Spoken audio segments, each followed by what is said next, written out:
अस्सलाम वालेकुम जी, मैं ताहिर रशीद कलिया।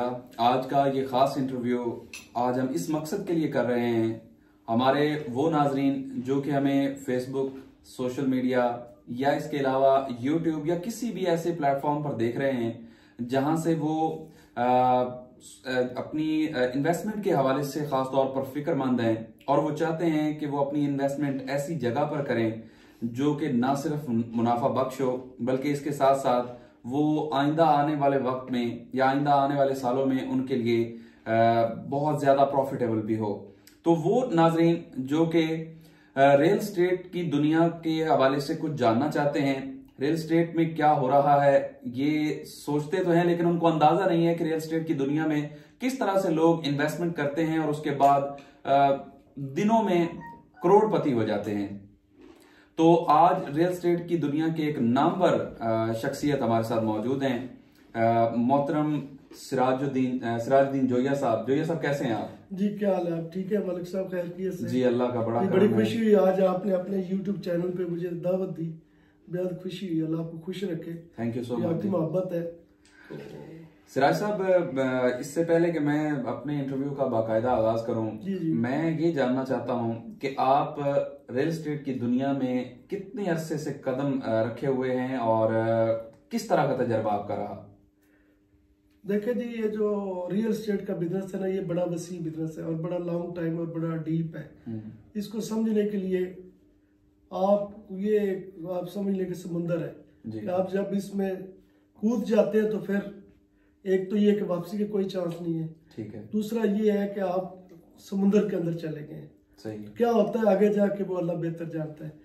ये बड़ी वसी फील्ड है, मगर इसको समझने के लिए आपका मतलब कोई ये नहीं होता कि जी कोई एक लिमिट होती है, वो लिमिट कोई नहीं है, ठीक है। बंदा हमेशा सीखता रहता है, हर टाइम, हर डील में, हर मोड़ पे। आप डिपेंड करता है कि किस तरह के लोगों के साथ आपका वास्ता पड़ता है, ठीक है। उसमें मोस्टली ये भी होता है कि बड़ा मुश्किल होता है डील करना। रियल एस्टेट के अंदर प्लॉट्स बेचना या घर बेचना या शॉप बेचना या फ्लैट्स बेचना, ये जैसे लोग समझते हैं उस तरह नहीं है, ठीक है। ये बड़ा मुश्किल है। डील कर लेना मुश्किल काम नहीं है, ठीक है। डील को मैच्योर करना बड़ा मुश्किल होता है, क्योंकि आपने जब डील कर ली तो वो फर्स्ट स्टेप है। अच्छा। उसके बाद आगे बहुत सारे और स्टेप्स है जो पूरे आपने करना है, उसको कंप्लीट करना है, ठीक है। हर चीज का एक प्रोसेस है, इसी तरह ये भी एक प्रोसेस है। तो मुझे मेरे ख्याल में 20 साल हो गए। 20 साल से आप इस शोबे से वाबस्ता हैं? 20 साल हो गए जी मुझे इस शोबे से। और आपने इसका आगाज इस्लामाबाद से किया था? जी अल्हम्दुलिल्लाह, मैंने इस्लामाबाद। अभी भी आप इस्लामाबाद में ही काम कर रहे हैं या मुख्तलिफ जगहों पे काम करते हैं? हम इस्लामाबाद, रावलपिंडी या फिर थोड़ा सा ग्वादर। अच्छा, ग्वादर एक नया प्रोजेक्ट है, वहाँ पे बहुत से इन्वेस्टर जो हैं वो सोच भी रहे हैं और इन्वेस्ट भी कर रहे हैं। असल में ग्वादर में अपॉर्चुनिटी इसलिए अब आगे क्रिएट हो रही, जैसे कि सी पैक है जी, तो वो आपको पता है ग्वादर टोटली थ्रू आउट ही जो है ना चाइना के हैंडओवर किया जा रहा है, बल्कि कर दिया गया है। तो वहाँ पे एक सिस्टम होगा, एक जो भी कोई चीज होती है वो सिस्टम के अंदर रह के ही होगा।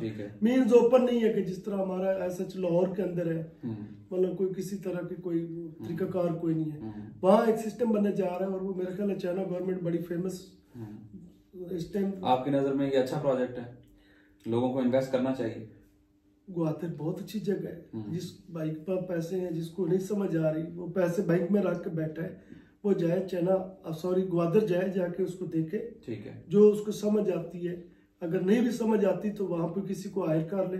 रियल एस्टेट के कोई बंदे तो आप वहाँ काम कर रहे हैं, किसी प्रॉपर प्रोफेशनल बंदे को पकड़े, अपनी इन्वेस्टमेंट करें। ग्वादर तो आने वाले आपका फ्यूचर, पाकिस्तान का फ्यूचर मुझे उसमें नजर आता है कि ग्वादर के अंदर जो सी पैक का वाला जो हमारा है, ये बहुत बड़ा प्रोजेक्ट है। बहुत बड़ा प्रोजेक्ट है। सिराज साहब, आप इस्लामाबाद में काम करते हैं, कैपिटल सिटी है, और बहुत ही कम लोग होते हैं जो इस्लामाबाद में ठहर सकते हैं या जिनके पास पैसे हैं वही वहां पर रुक सकते हैं, और खासतौर पे अगर कोई इन्वेस्टमेंट करना चाहे तो उसको लाखों नहीं करोड़ों रुपए की जरूरत पड़ती है। तो आप 20 साल से इस्लामाबाद में मौजूद हैं, क्या समझते हैं एक आम आदमी जो ये ख्वाहिश रखता है कि उसका इस्लामाबाद में कम से कम घर हो अपना, तो आप 20 साल के तजर्बे की बुनियाद पर क्या रिकमेंड करेंगे कि कोई आम शख्स जो है वो भी इस्लामाबाद में स्टे कर सकता है, अपना घर बना सकता है, या उसको किसी दूसरे शहर पर फोकस करना चाहिए? देखो जी मलिक साहब, बात इस तरह बगैर पैसों के तो आप कहीं भी नहीं बना सकते। अब जो मैंने 20 सालों में सीखा है, 20 सालों में रियल एस्टेट के अंदर इतना वो नहीं है कि हम जिस तरह लोग सोचते हैं कि मैंने काफ़ी, मेरे अपने दोस्त यार भी काफ़ी हैं जो बड़े शॉर्ट टाइम के अंदर शॉर्टकट के चक्कर में वो एक दफ़ा उनकी जो हुआ बूस्ट हुआ है, मगर बाद में क्या हुआ, वो डेड हो गए। इस फील्ड को समझने के लिए और इसमें जिंदा रहने के लिए आपका तरीकाकार ये होना चाहिए कि आपको किसी के साथ जो आप पे डिपेंड करता है, जो आपके भी आप पे अपना पैसा खर्च करता है, कभी उसको आप उसका जो एक ट्रस्ट है ना उसको आप कभी शेक ना करें। अगर आपने इस रियल एस्टेट में रहना है, अगर आप समझते हैं कि मेरा घर इस्लामाबाद में हो, तो मुझे चाहिए कि मैं अपनी जो मेरी स्पीड है मैं उस हिसाब से काम करूं, ना कि मैं देखूं हमारी फील्ड ये रियल एस्टेट में तो लोगों के पास अनलिमिटेड पैसा है, लोगों को अंदाजा ही नहीं है कि उनके पास कितना पैसा है।